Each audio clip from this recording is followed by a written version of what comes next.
Hello church family, hello Facebook family, it's lovely to talk to you again. I just wish that I could see you all in person, but that's the hope that we have, that sometime soon we will be able to be reunited with our friends and our family and our loved ones. And what I want to share with you today, briefly, is what I wanted to share last Thursday, but due to our technical problems that wasn't possible.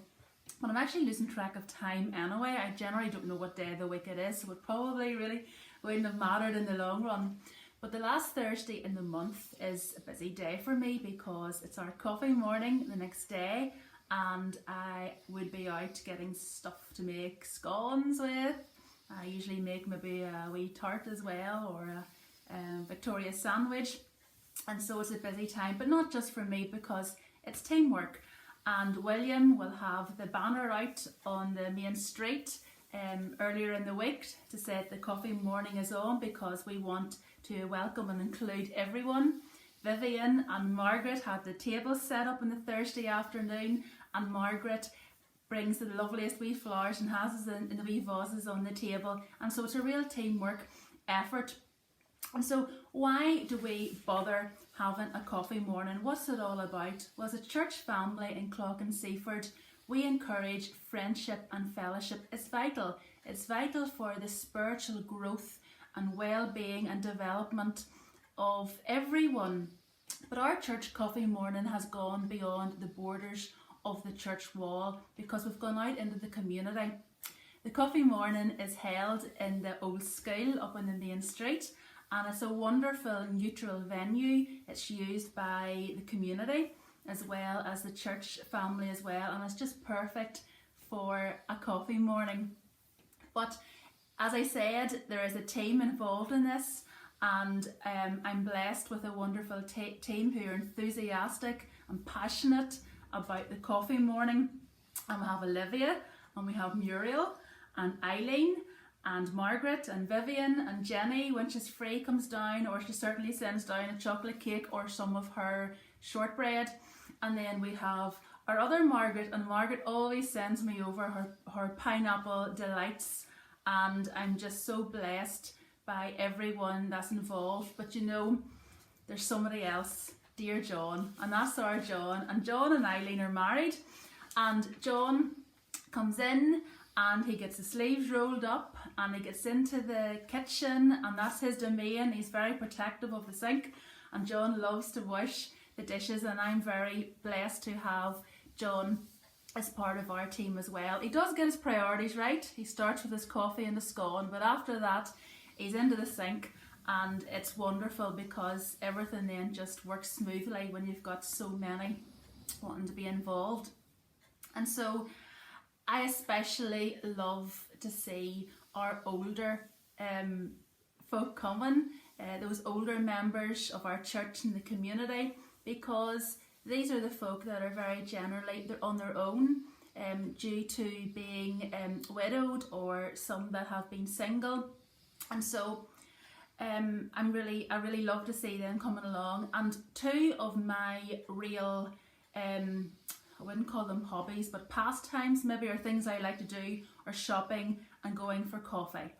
And generally I do like shopping on my own, because then I can get what I want and then I can come home again. But there's always the notion of a coffee comes on me, and so I go into a coffee shop and I will go up to the counter and I will order my decaf skinny cappuccino extra hot.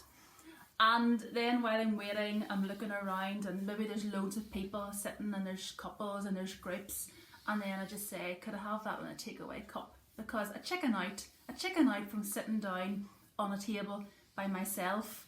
And so that's why I love our older folk coming, because they do come in on their own, and it's not easy going somewhere by yourself, but they come, and I really hope that we welcome everybody, and that we look after them, and that as they meet with others, that they are blessed and encouraged, because friendship is vital to us and as a church family, and we really want to encourage that.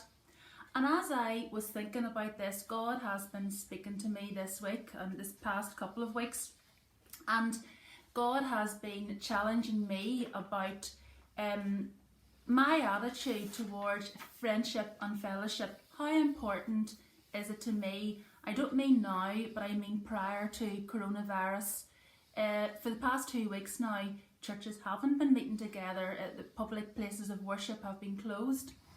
But what effect has this really had on my life and on your life?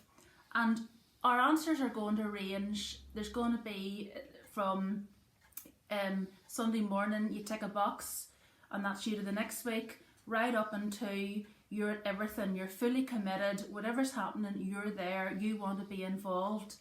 And so there's going to be a minimum to a maximum impact that friendship and fellowship with your church family and with my church family has on me. And so when this all passes and when the coronavirus is over and we're allowed out again and we're allowed to go into worship together as a church family, whether that's in Clough and Seaford or whether that's wherever your church family is, how is this going to affect me? How is it going to affect me and my attitude towards fellowship with others? From Sunday morning to Sunday night service, prayer meeting during the week, home groups, Bible study, whatever it is, how will I feel about that? Will I want to be there? Will I be so desperate to be meeting with my church family for that friendship and fellowship? So God wants a maximum impact from my life and from yours. And so I think about the verse in the Psalms which comes to mind about the deer, and you think about the deer was panting for the water, the deer was desperate, he was so thirsty, and this is exactly what our attitude should be to fellowship with others, that we are just so desperate to meet with God and to meet with his church family so that we can be refreshed spiritually.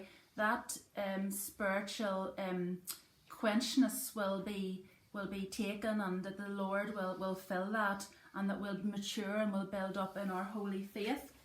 So these are some of the things that I've been thinking about this past week, and I just want to share those with you this afternoon.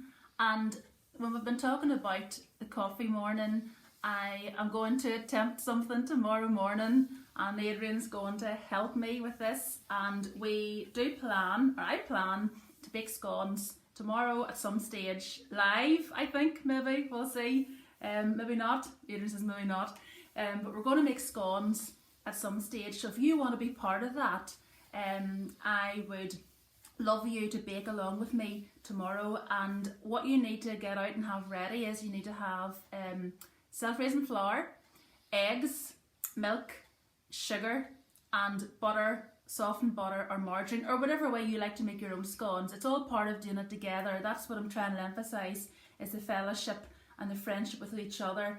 So we're going to do that at some stage tomorrow, and then you'll all have scones for Friday afternoon or for some time over the weekend. So, well, see you then. Thank you. Bye.